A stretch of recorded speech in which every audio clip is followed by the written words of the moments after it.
the country or who comment on Gambian affairs. This week, I'm pleased to be in the studio with Foday Singhateh. Foday is a Gambian diaspora who's been in the United States of America for the last 30 years or so.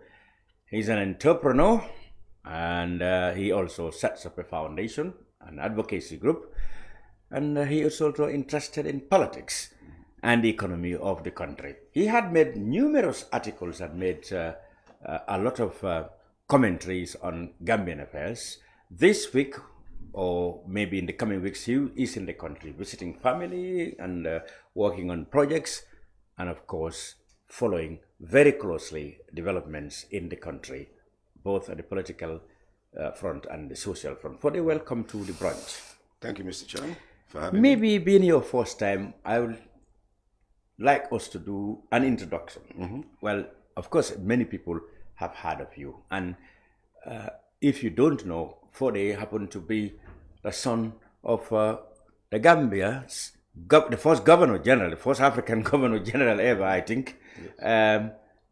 Lamin Cham, Governor General of the Gambia. That was the last one before we attained independence. It was all the colonialists. Right. But, in a very unique and rare twist, a Gambian, Governor Lamin Cham, was made governor. Foday is one of his children. So that will start our introduction, Foday. Foday Singhateh, where do you come from? I was born, my name is Foday Singhateh. Mubaraka, had that been there long, or that was your own? No, that's the name that was given at Foday Mubaraka. Foday Mubaraka. Mubarak means Arabic. Yes. Big, great. Yeah. But my grandfather was named Foday Baraka. Oh, Foday Baraka. Drame. But my dad named me Foday Mubaraka. I see. Singhateh. So it comes Baraka, from the same thing, yes. Yes. The So Baraka remains. Baraka is the name of my grandfather. But when I was born, my father gave me the name Foday Mubaraka. Okay. Where were you born? I was born at the State House. The first Gambian to be born in the State House in 1968. Oh, yeah. January 4th. Yes. Oh, yeah. In 1968. Right. Yeah. That was when your dad was governor. That's when my dad was a governor. I see. Yeah. Right. Good. So how do you remember him? I mean, he was somebody who played a key role in the political life of the Gambia. Right. You must have been very young, but how do you remember him? I would say after his tenure in government is when I remember him. When he was in government, you were not born. When we left, I was 2 years old. I see. When he passed away, I was 9, if I could remember. Which year did he pass in history? 1977. Oh, 77? May 17, 1977. You were 9 then? I was 9 years old then. Okay. You must have childhood memories of him. Yeah, my memories of him is after his governorship. He went back to his practice. He has 2 practices. What was it? He has a pharmacy and a clinic. Okay. One in Soma. Jarasoma. Okay. And one in Farafenye. So before his appointment as a governor, he had the pharmacy. In Farafenye. So when he was appointed, so he has to. Oh, so he abandoned that. He abandoned and went to. But after the Governor General. After the Governor, he went back to work to his practice. And where did he come from originally? Janjambure. Oh, he's from Georgetown. He's from Georgetown. Oh, he's a Georgetownian. Yes, a Georgetownian. Yes. So the Singhatehs, can you remember any of the Singhatehs he might be related to still now? In Janjambure? Yeah. There's few prominent names that are still alive. Right now, I cannot remember anybody out there right now. I'm who's alive.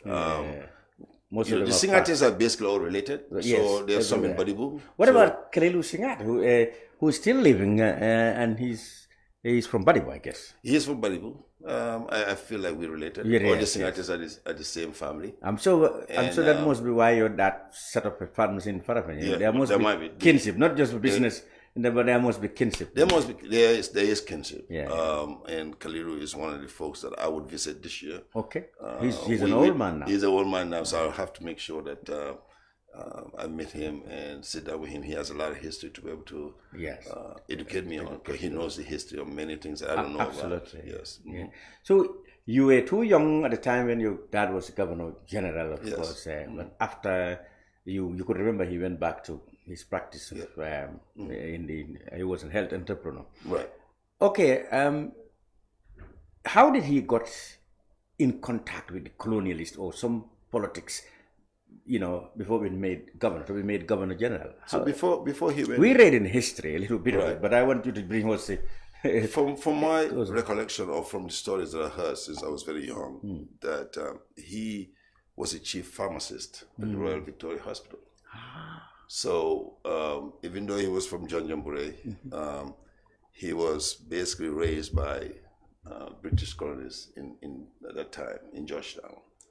So his education, everything went through the British governorship. Then he moved to Banjul, and he was working at the Royal Victoria Hospital. Okay. From the bottom all the way to the chief pharmacist dispenser. So within that time, they formed a group where to make sure that folks that were coming from the provinces were basically attended to. Because there was a time, I can remember in history, they said, if you had to come from the provinces, you're marginalized in Banjul, or you have to be adopted by some Banjulian or change your name here. The rights were very difficult. I don't know if it was intentional or not, but I know that the story abound of people who might even change their surnames. Yes, I know a couple of folks that changed their surnames when I was growing up, but I didn't think much of it. Now that I'm Now you know why your dad and others had to come together. They had to come together. The working condition was very difficult. So they have to come together to make sure that, and he was one of the folks that anybody that comes from the provinces, his home is always open. You put them up. He put them up from, I think, Gloucester. That's where he started from, where he started renting more rooms for people that were coming from the provinces to have places to stay. To 48 Grand Street, that we still is under our control. Where he have a lot of apartments that people were staying there. I could mention names that started their life. Yes. When they go to folks like Inspector Tambajang. Oh yes, Janko Tambajang. He was raised there.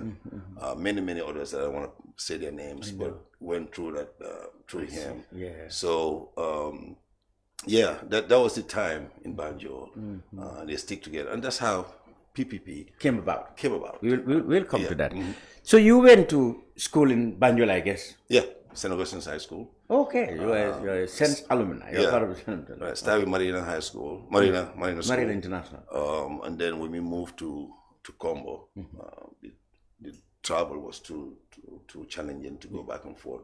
So I ended up at St. Teresa's. St. Teresa's at Westfield. In Westfield. Yeah. From there I went to St. Augustine's High School, graduate of 1987. Oh, you were 87 back? Yeah. Okay. Yeah. I see you are still very active in the Sense alumni. Oh, yes. Take us a little bit of how St. Augustine was then and now. Oh, I mean, for me, it was one of my best experience. I was losing your father at a young age. St. Augustine's was like a second home for me. Father Goff, yes, who we care about dearly, was very instrumental in a lot of us young boys' lives. And then you have Coach Savali. Oh, yeah. That I basically call as a mentor because I play basketball. He's still alive. He's still alive. Yeah. He's married to one of my cousins. The lawyer. The lawyer. Yeah. His family. But yeah, St. Augustine's was just amazing. Everybody wants to come to St. Augustine's. But there was Gambia High School. Gambia is. Each of them claimed to be better either in the books or in the sports. Don't get me started on Gambia High School. I know the folks out there, some of my friends are from Gambia High, they're like, okay, this is war. But Sen was just way above all those schools. Muslim High was another one that was very challenging, Nusrat. So it was very competitive. But overall education, the camaraderie, we're still friends. I mean, we have we just set up our forum from the class of 1982. Okay. That all of us are still around. Yeah, so I'm part of that. Yeah, so I'm part of that. That will wide coverage. Oh yeah, 5 years. Yeah. From 82 to 87. 82. Could you believe it? That would be a lot of people, a lot of And members, we all huge on. membership. We give thanks to the folks that put that together. So to know that everybody is still around, the excitement of talking about. Who are your most well-known classmates? Ibrahim O'Kamara is ambassador. Oh yeah, he was Secretary General. Secretary General. Yeah, he's ambassador in France. Russia, no? Or France? I think France. France in Europe. Yeah. Papa Njai, it's ambassador now in Nigeria. Oh, is the High Commissioner in Nigeria? Yeah, yes. so Papa's a classmate. There's Saladi Jawara, who is son to Basiru Jawara. Okay, all right. There's many. You've met plenty. Plenty. That they're still around. They've been. Bakar Sonko is a friend of mine, a classmate. He's in Germany, electrical engineer. Okay. That has been doing a lot of work in his town with the solar project that we've been doing. All right. So there's a lot of batchmates that I'm very proud of that are doing a lot of many things. Okay. So you traveled to the United States, or did you do some work here before going? No, I graduated. Straight away. Yeah, 87, 88. I left. You left. Yeah. So went to, For the first time, which state? Virginia. I went to school there, Virginia Western. After 2 years of Virginia Western, I transferred to Charlotte, North Carolina. North Carolina. Yeah. So I spent 2 years in Virginia, Blacksburg, Virginia. But I was going to school in Virginia Western. After 2 years, then I transferred to Blacksburg, Virginia. Charlotte. Charlotte, North Carolina. So North Carolina. yeah, so that's why I stayed there for until 1999. Okay. And that's when I moved to Texas. So since 1999, you've been in Texas? Yes, 99. Yeah. Wow. Yeah. It's quite a long time. Yeah. Pretty much I spent most of my time in Texas than anywhere else. For those who went to America, they always said they were in pursuit of the American dream. What was your American dream? 4 years and come back. 4 years? Yeah. That was your plan. 4 years and come back. You ended up doing 30 years. 36 years. 36 years. Why? Well, so the change of government happened. They changed everything. Oh, you mean 94? 94. Okay. So I did come in 90. You had done 6 years or so before. But so 88 is when I went to America. 92 I came back for holidays. Oh, for holidays. Yeah. So I came back 92. Yes. 93, even 94 I came back. Okay. Even after the coup, I came back. It was challenging when I came back because there was a lot of question why I'm back, but that's another story. Okay. So you want to say that primarily you decided to stay put mainly because of the change of government? Change of government, yeah. I was advised that, there's nothing here for you, so might as well. So, and then I started having family, and that changes everything. A lot of folks, and I think that might be the reasons. I don't want to speak for them, but when you start having kids, that's another thing. And you don't have anything here to fall back on to raise those kids, they become very challenging to just uproot your whole family and come back to Gambia without having a plan for them to be able to survive and stuff like that. So you tend to be able to say, well, I'll stay where I'll be able to take care of them. And when I started having kids, then I just decided. But my whole dream is you got stuck. I got stuck. Good. So, but then you've when it comes to profession, what did you pursue after all the schools? Which areas do you? Right. So when I went to Charlotte, so I started working for a company called British Petroleum. Oh, BP? Yeah, BP oil. The same BP? The same BP, but gas station, right? A gas station, so I was a manager there for 5 years. Okay. And then when I got married, my wife is from Texas. Oh. So we relocated to Texas. Yeah, I see. That's when I changed careers. I went into tech. Which is Texas Instruments. Yeah, so I worked for Texas Instruments for 5 years as a quality supervisor. Okay. And then Then after that time, I switched to medical. Medical. Your father's profession. Right. So that we will come to the later part of your father's profession. Right. Another of it. So you went to your father's profession. Yeah. So I went to the profession. It wasn't with intent. I know my mom wants me to be a doctor. That's her dream.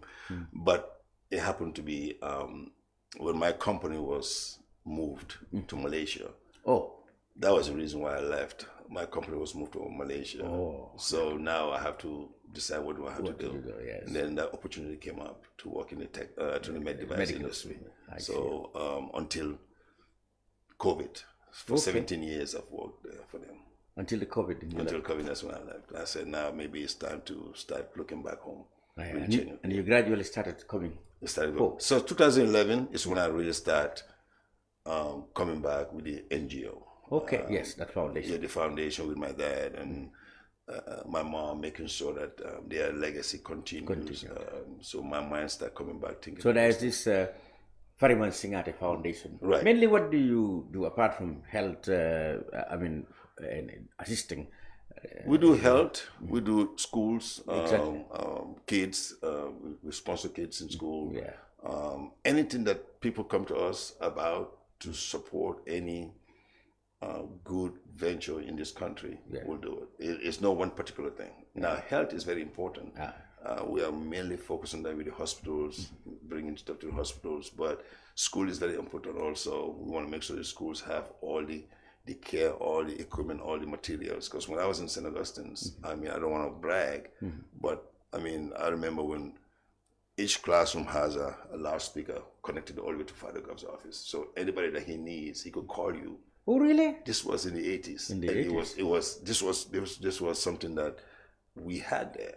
You just click on the radio. And say, especially the kids that are always troublesome. So when they call you to the office, then you know you're in trouble. You know you are in serious trouble. Exactly. So, so those are the things that I saw, and I would like to brag that, hey, this was in the PPP era.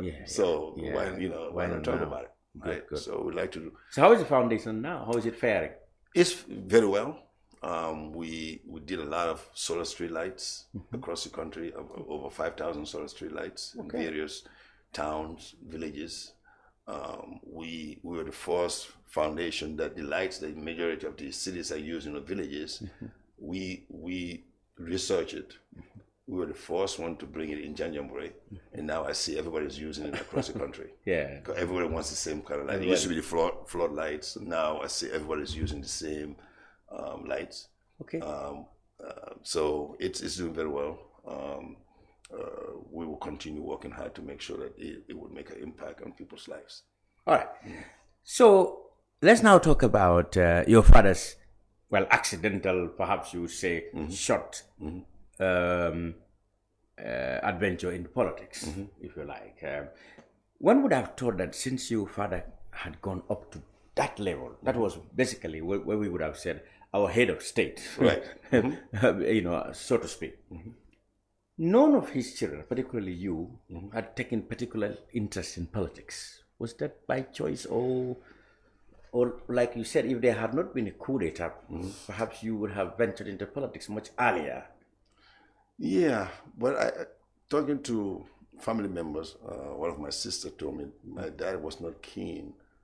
Oh, he was not keen on politics. Yes, at the latter part, because politics is very challenging, and it's a very interesting profession. So you mean he was contented with being a statesman for that? So he was contented, and maybe the direction of the country was not where he foresee. I'm just speculating from the conversations that I have with family members. Yeah. I know there were some issues or disagreements at the end of the day before he left between him and the subsequent politicians on the direction that the country wants to take. Yeah. Right. Then that must be the Jawaras and the Divas. The PPP folks. PPP. I'm not sure what was because it's been so long. So long, yeah. There's a lot. But you had a feeling or some story that probably they had disagreements. Probably, which happens all the time. We see it happening right now. We see it unfolding right now. But didn't they see him as, let's say, maybe too much close to the colonialists who have put him there in the first place. Because even though his job, people might be proud of him being Gambian, but the Governor General actually was the least people desired at the time. People were struggling for immediate independence. That's a good take on it. I mean, he was reporting to the governor, to the people in London. Yeah, to the monarchy. Monarchy. That could be. That so do you think the politicians who came agitating for independence, even though they were not as aggressive here as elsewhere on the continent, but they might see, okay, look, Mr. Singhateh is very close to the colonialists for our comfort, so let's isolate him, or perhaps something. There might be something that to think about now as we are going back and see what was happening behind closed doors. But you learned from family that he was not too keen on pursuing political, full-blown politics. Yeah. As far as he was concerned, after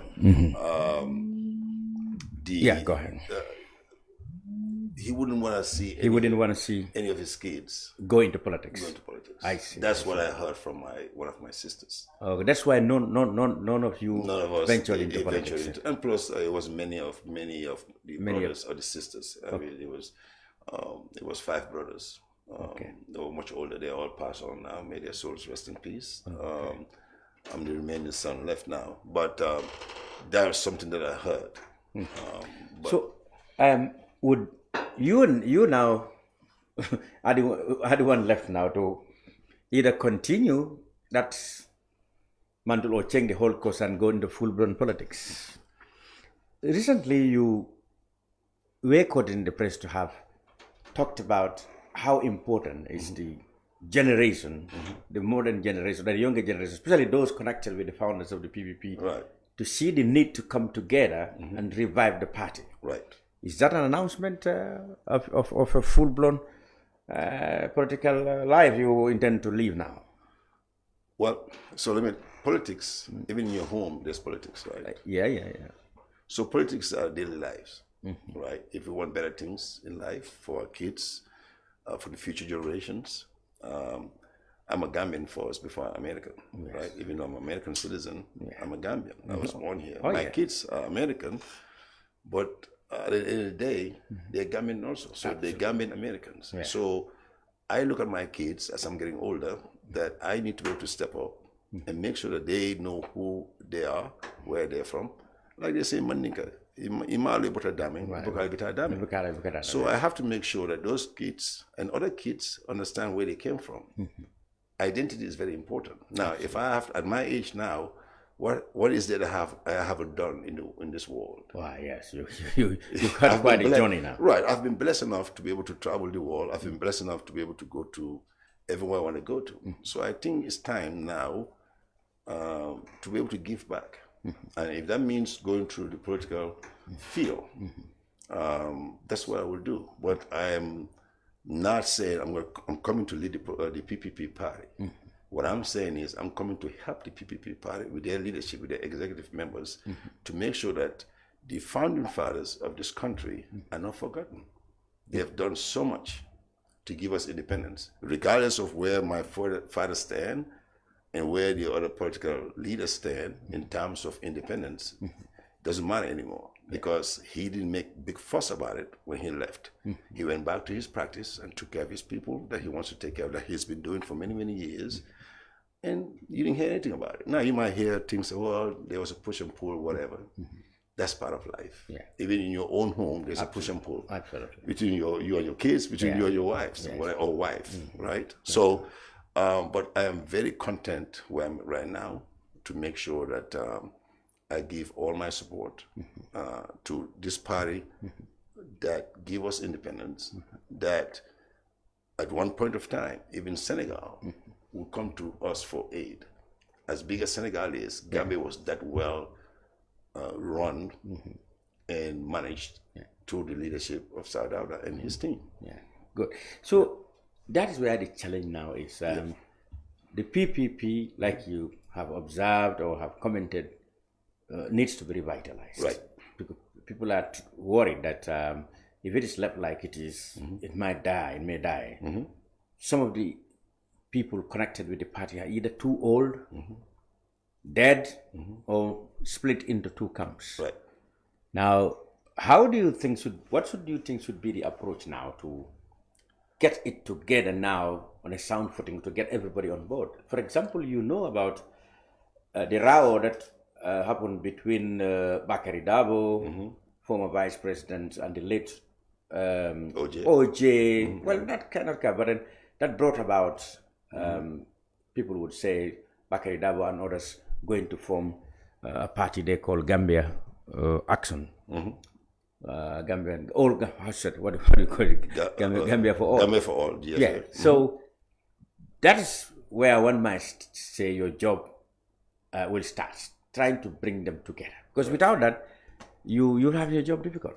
How do you go to approach? So I cannot speak in that. So we have a party leader, who's Keba Jallo. Yeah, the interim party. So that's his job. Yes, right? he mentioned here in this program right. exactly some of the things that they are doing, trying to bring get, those. He said consultations. Yeah. Bibi Dawo is our uncle. I know him very well. One of my in-law is his best friend. Okay. So I know Bibi. Growing up, I know him. And I've met him a couple of years ago. But I think we have a very strong executive team. Okay. Yeah. Some of them are here on the ground, yes, and some of them are in the diaspora. So that's why me coming from the diaspora, I've got there okay to be able to talk, but I'm not going to go beyond what Keba and others have already said. Right. We have our meetings. We have our executive meetings. We have it bi-monthly. Okay. And we know that it's an uphill battle. So all you talk about PPP is dead. That's fine. But we are not dead. We know we are not dead. We know we have, since we sent an article out, and Keba also was on, I forgot the name of the show. It was one of the shows. Pasama Jau and that should be for the nation. For the nation.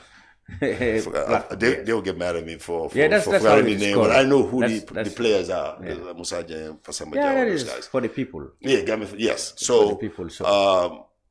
And we are not giving up. Our press conference that we have for Sadar Centennial, you talked about it was a full house. All those folks came out. They were excited. They know that I could come in. I mean, I'm not worried. Every time I'm here, I go all the way through provinces. We would work. I would listen to our executive members what they want, and if I could be able to deliver, I would deliver that. I would make sure that it happens, because through the foundation, I've done a lot of traveling across the country, but I'm not using the foundation as a way of bringing people on the political party. But I've seen people, I've met people, so we will be able to talk to those folks and talk to them about what was good about this party. What have we done? We've seen the institutions that was through Jawara. That's what's still being used. Yes, generally most of them are still in existence. Most of them. What is new right now? Even the Gambia College. Yes. That's what they piggyback on. Yeah. To go to the university. MDI. Yes. What created by PPP. GTTI. Yeah, now been transformed to university, was set up by Jawara. So. Some of the most successful SOEs, state-owned enterprises, were created under the PPP. So we get bashed a lot about many things, but what I'm seeing right now is 10 times fold of what happened in that era. We had limited resources when we came into power, and we were crunching numbers to make sure things happen. Jahari Pachar, all these other things happened under PPP, under Jawara and his team and his cabinet. So they worked very hard. There's no such thing as perfect. Yes, that's true. Mistakes happens, and we move forward. In my industry, we call it lesson learned. Yeah. Anytime we have a project, we say, okay, let's talk about the project. What are the good things that we did, and what are the bad things that happened? I see. Let's make sure the bad things that happened that is not repeated again. So that's what I'm saying. I'm not sitting here saying that we were perfect. I'm not saying that. All I'm saying is that we learn our lessons on many things that happen. Now what I'm seeing, going back and forth, is so bad, it's unbelievable. You know. We will come to that. Now, still on the PPP before we go generally, you know, the fundamental issue that reviving the party may face is that most of the people now, like you said, have either forgotten, or the people who were born from Jammeh's time to now knew very little about 1994 babies. Yes. So how are you going to get, like you said, one of your targets would be to get the people to know the true history of the PPP and not to be left with the distorted version that Jammeh wanted them to believe? Good question. That's where we come in. There's a lot of PPP babies out there that have information. Like I was telling you before we came on air, have the skill sets, doctors, engineers, civil engineers. They're out there. They're all over the world that are ready to come to work. And they understand how systems work. And then we have the capability, not financially on my part, but some of those folks have the financial stability to be able to come in and put that money behind of what the message is supposed to be, because politics is very expensive. So we need folks that are out there that believe in what we believe in, or saw what the good times were, to come back home. That was my message when that article was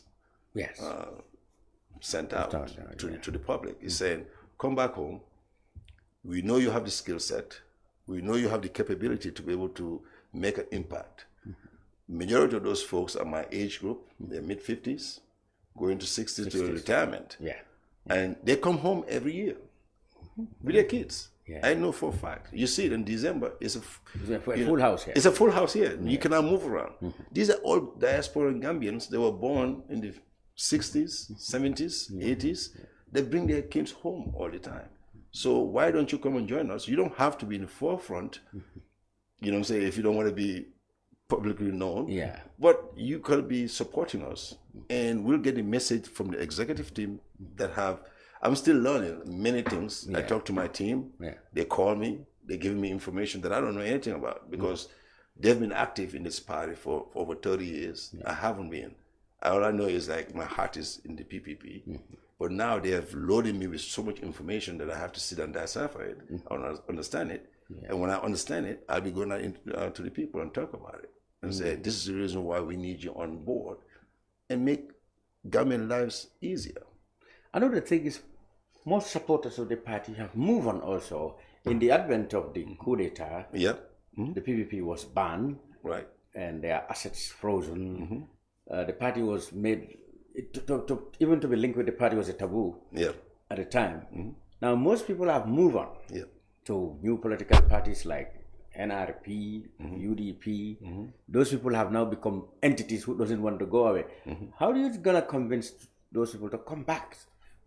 PPP, because most of them will now say, okay, time passing, people are people of the past, we move on. We will continue our message. Our message is not to go out there and yell at people and back and forth. We're not going to do that. As far as I'm concerned, I know I've been very active on the social media, talking about stuff that I saw. But as far as I'm concerned, and what the executive members of this party is concerned, that our message is going to be very clear. We're not going to be going out there going after any single particular person, unless it's warranted in terms of we have the evidence to talk about it. We also will tell people what our plans are. The executive members will sit down, as we do every 2 weeks of the month, and put a plan together and say, this is why you need to come back home. This is what we're going to be doing for you. Here's what we have compared to what they have. What is their plans? Instead of every time you go to a campaign strip, you're going after each other. We're not going to do that. We're going to talk about our plan. And we're going to stick to that plan. Eventually, the people will understand, why am I have to listen to somebody that just all they do is going back and forth with each other? What are you going to do for me? How are you going to cut my price of rice, oil, gas, NOVIC rates, schools? Why do kids have to walk miles to go to school? When I go to Gunju coming back, all I see is kids walking miles to go home. Why do we even have to go to school in the evening? Why? Well, It's a country of 1.8 to 2 million people.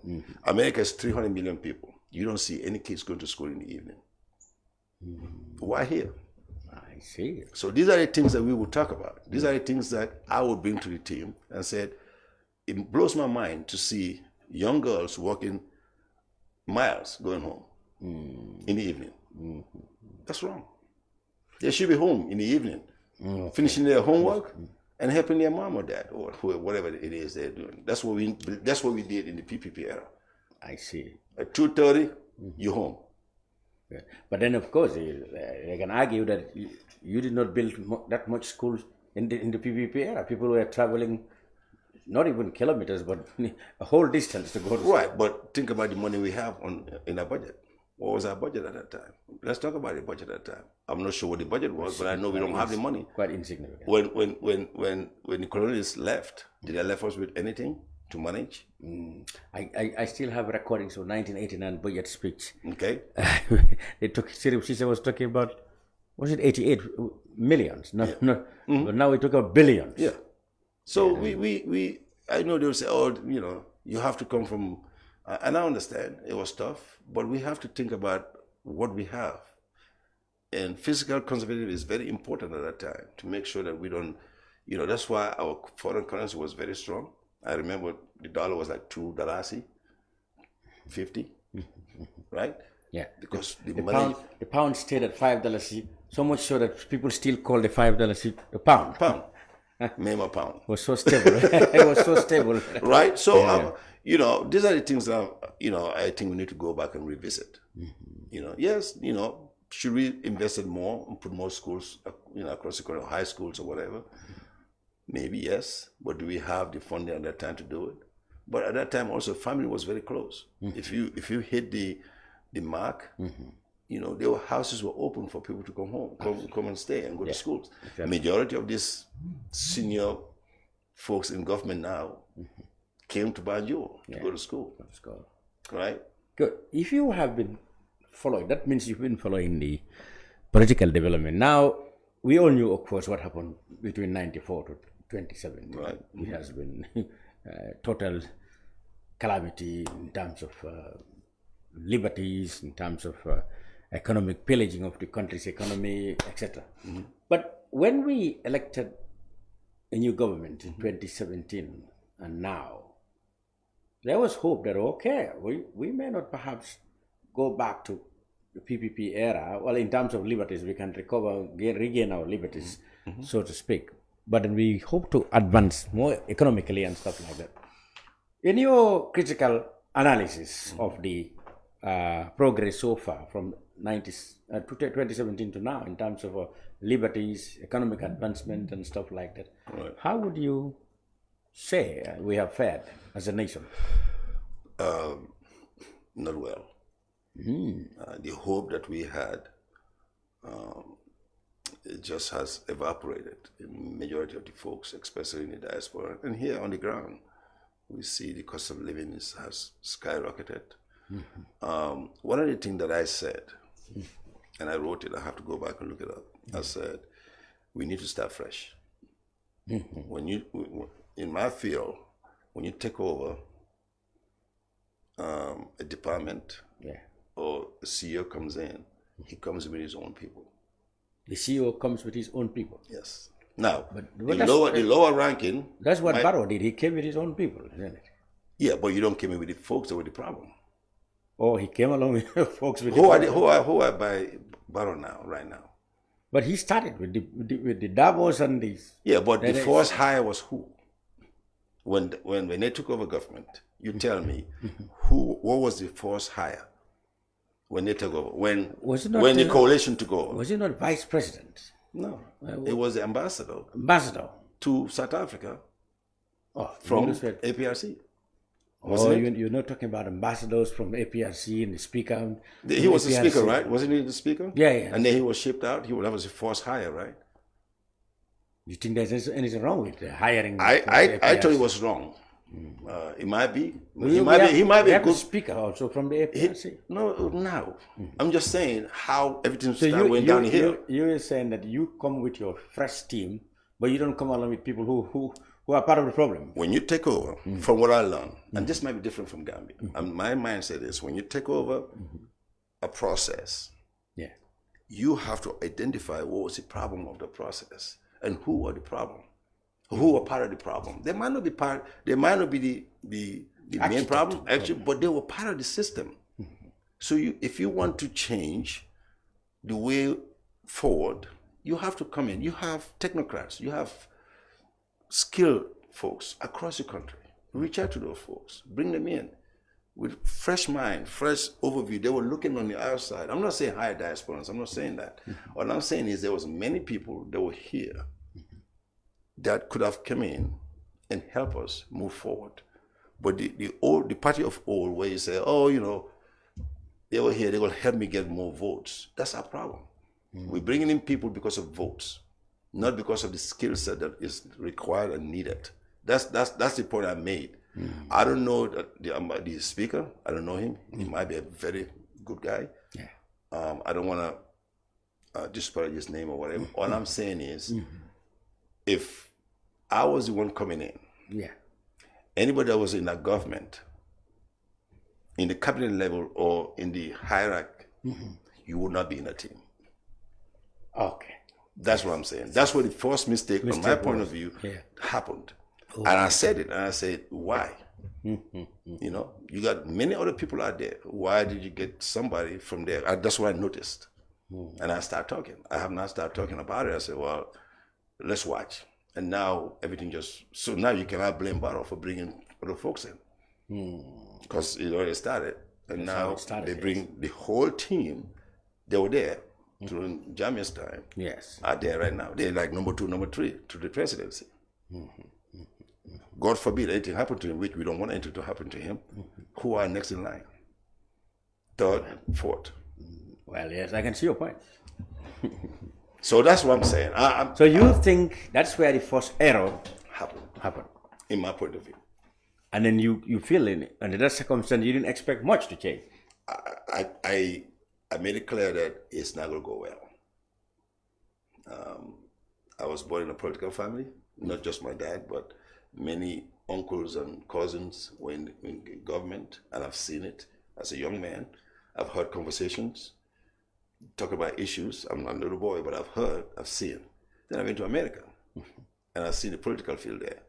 You tell me right now, when Bush came in, or Trump came in, did Trump bring all of Obama's people? Of course, no. That's the point I was making, right? I see, yes. I'm not making it because I don't like the guy. I'm making the point because when Trump came in, anybody that's associated with Obama, whether it's good or bad, he said no. Because he wants to have a fresh team. Naturally. Exactly. When Clinton came in, when Obama came in, he got his own people. Now, every once in a while, they'll go into the other party and get somebody from there because they know the skill set is very important. They'll get that person. But you don't do it right on day one. You say, no, I'm going to go after API's guy and bring them in. That's what I'm saying. So, well, we had the 2021 elections, which we thought perhaps, well, most people's argument was, okay, the previous one was a transition where the people were from different backgrounds. There was a push and pull. Then there was the NPP as a political party. Now they form an entirely their own government. Do you have any reason to believe that things still have not gone the right way, or you still see, or have got worse in terms of what you are saying, bringing the people with the problem? You mean after 2020, after his second? Well, you know, listen, Barrow has done a lot in terms of infrastructure. Since I've been here last year, May, we've seen a lot of improvements in terms of infrastructure.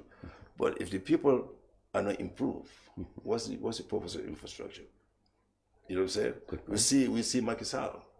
It's Senegal, in terms of infrastructure, there's no country in West Africa that has done much in terms of infrastructure. But why did the people say we don't want you anymore? What was the reason why? So, I get a point, because most politicians, even now you hear people saying, whoa, they want us to judge or assess the entire 8 years of Barrow by just looking at the roads that were built from grants or taxpayers' money. Must that be the yardstick for us to get the performance of a Government that has been around for 8 years. It should go infrastructure and human or citizen upliftment should go together. You cannot have one, not the other. You cannot say, okay, I'm just going to focus on the human side of it. And then, when you drive down the road, your axles are broken off because the roads are so bad. Was that not the problem with the PPP, whom you support? Which party you support? PPP, again, they attended a lot to social matters. Nobody went to bed hungry on that. Hardly anybody went hungry on the Jawara's time. Right. Basic commodities were cheap because of the tariffs, and the export and import tariffs, stuff like that. But there was an acute lack of good infrastructure. Right. Again, I know you will blame the budget again. No, I'm not going to blame the budget. I have a different take on this one. Yeah. I would say that was like I said, you call it lesson learned.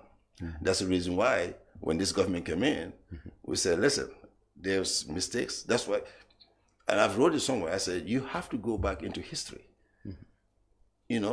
Barrow or his team needs to go back and see what happened all the way to Jawara's time. What was the mistakes that has been done?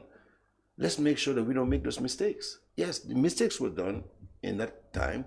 And I'm not even going to talk about the budget. Well, yes, they could have circumvented the budget and see what they could do, right, to make it happen. So when you come in now, and this previous government made this kind of mistakes, why would you want to do the same kind of mistakes? You learn from other people's mistakes. So that's what I'm saying.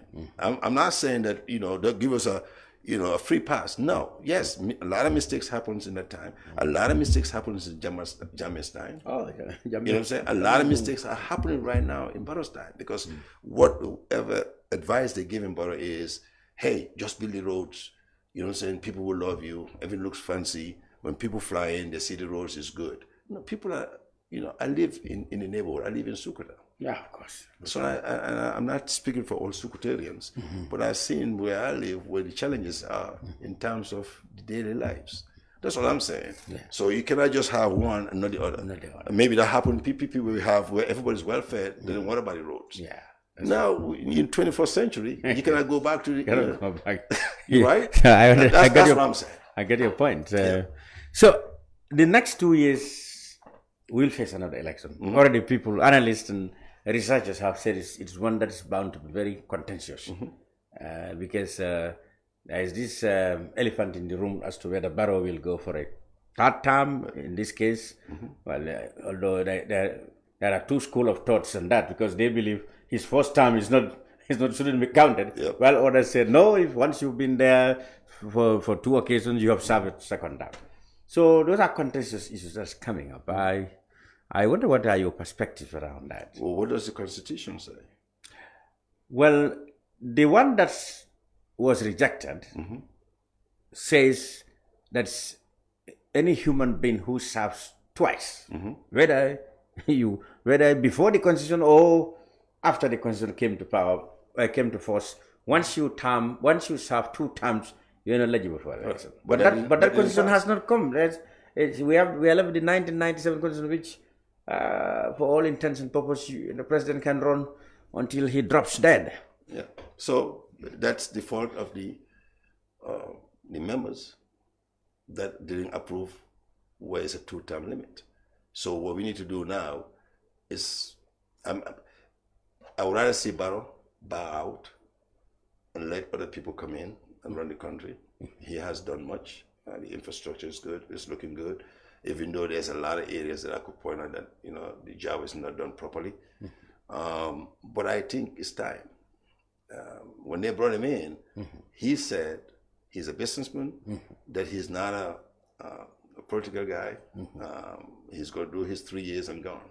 Well, things change because when you got people behind you that don't want to leave, they'll convince you to stay. Yeah. I think that's what happened in my point. But I cannot, as PPP, yes, he needs to bow out and leave. But we cannot say you cannot run because the Constitution states that he has the right to run. What we need to do now as political parties is make sure that we put on the table what the people will see that is going to change their lives. we cannot just cry and whine about him staying. We have to go out there and work hard. That's one of the problems that I'm not blaming all Gambians, but one of the problems is we just have to, talk and don't want to go and fight. So instead of focusing on no, he shouldn't run, who shouldn't run, you think the opposition should work on giving the alternative to the people who can stop him anyway. Yeah, put somebody out there. Put somebody out there that is very strong. Somebody out there that has a mission, also a plan to change people's life. Put that person up there and give that person support, and they will win. But that has eluded all of opposition people in the last trying to wrest power from the incumbent is always a problem. Yeah, it's a problem. Until we came together in 2016 against Jammeh, was when it started working. Yeah. You foresee a coalition against Barrow if it tries to run? I don't believe in coalition. You don't believe in coalition? At least no, in this case. No, at least it galvanized people to come together against the incumbency. Yeah. That's what happened. We dropped the ball with the last coalition. Really? Because of power hungry. We didn't think about the people. We didn't think about the people. The coalition members failed the Gambian citizens. That's why we have this problem right now. I've told some family members and some friends that, another coalition, I said, not me. If the executive members want to do that, then we'll have that discussion. But I don't believe in the coalition. I think people need to go out there and work hard. But coalition people, proponents of coalition, believe that it helps unite the opposition votes. Mm-hmm. At least if there's any merit in it, it helps unite the opposition votes. So when you have an incumbent and you have opposition that are split, the opposition may have a majority of the votes, but in our system, it is simple majority. Okay. So you may have a lot of opposition votes, but they're not going to go into one box, whereas the incumbent has one box. So at the end of the day, the incumbent is elected with the least number of votes. So that to avoid that, that's why proponents of coalition feel that it is necessary. So who are these coalition proponents? Well, is it UDP? In the past, it was everybody, but now it is not. No, as far as I know, what I'm reading from the UDPs, they want to go their own.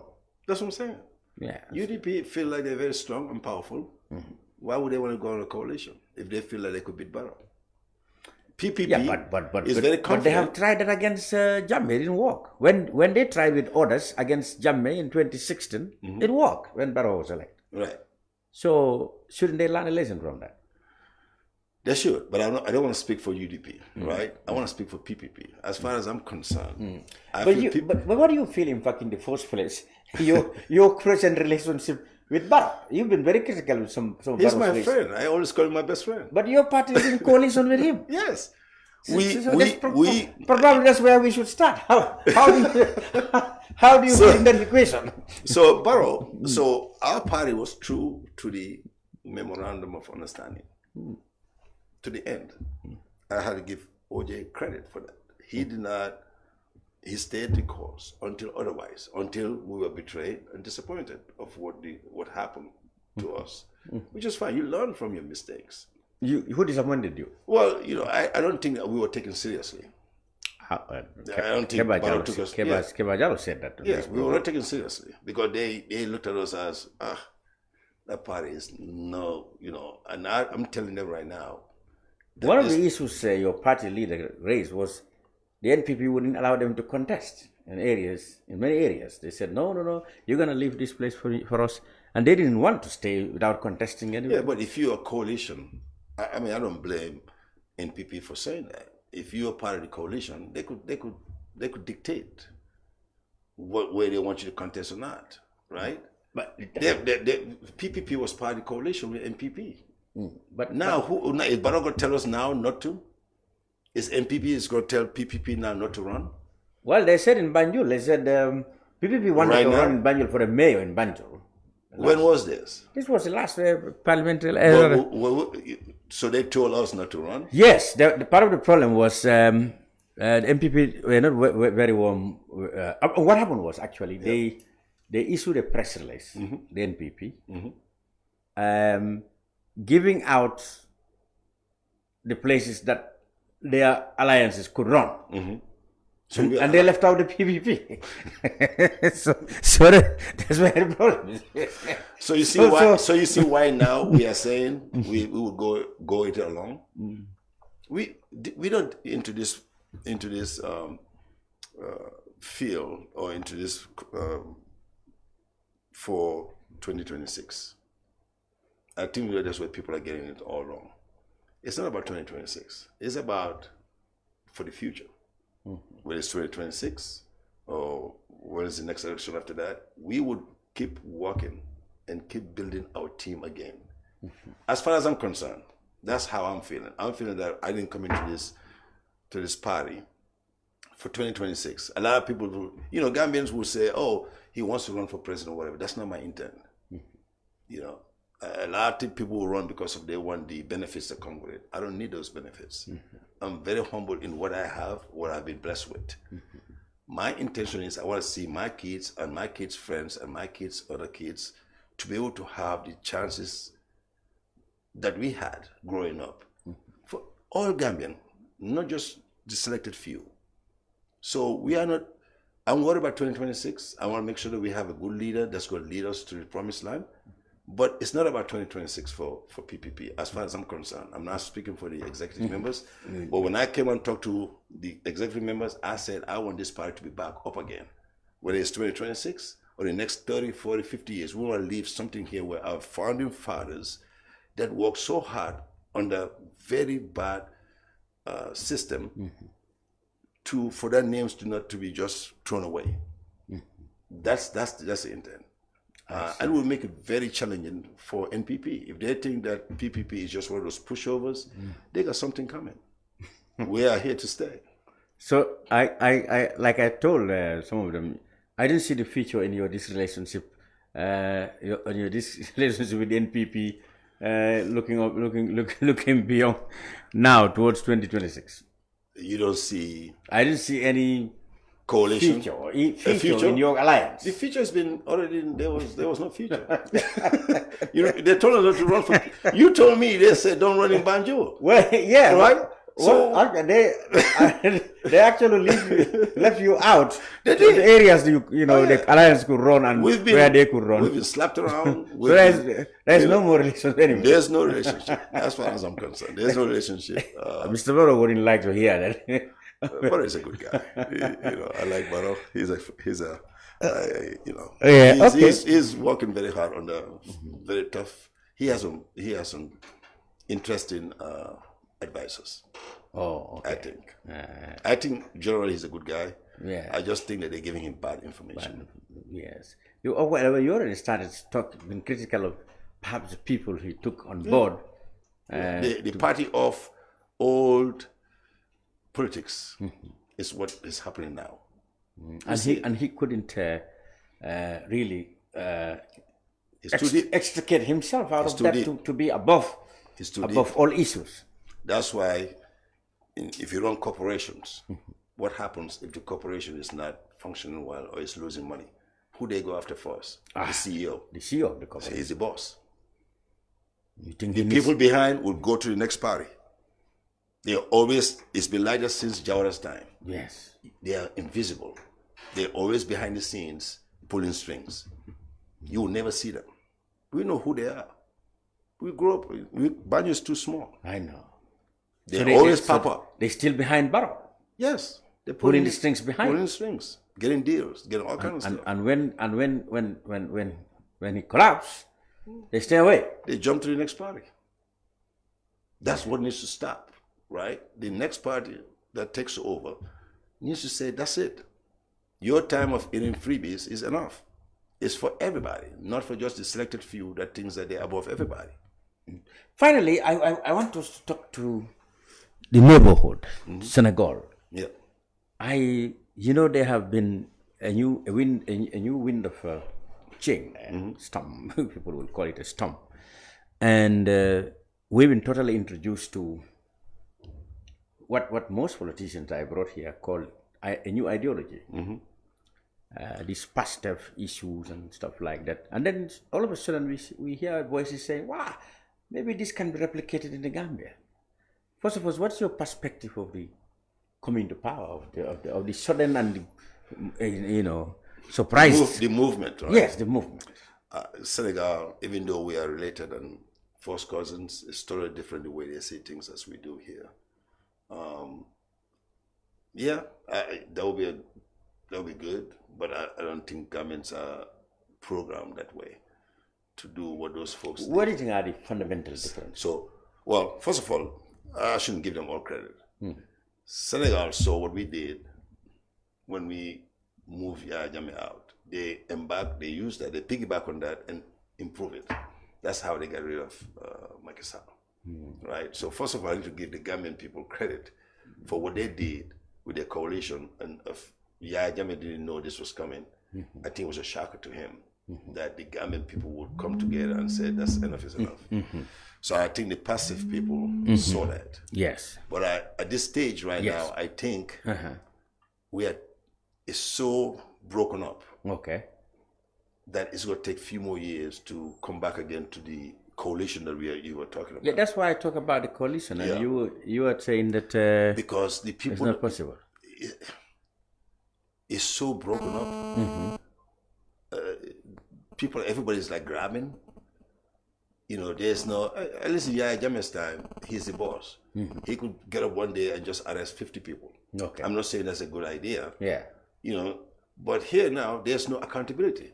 Oh, I see. People are just doing, we hear stuff every day. Every day.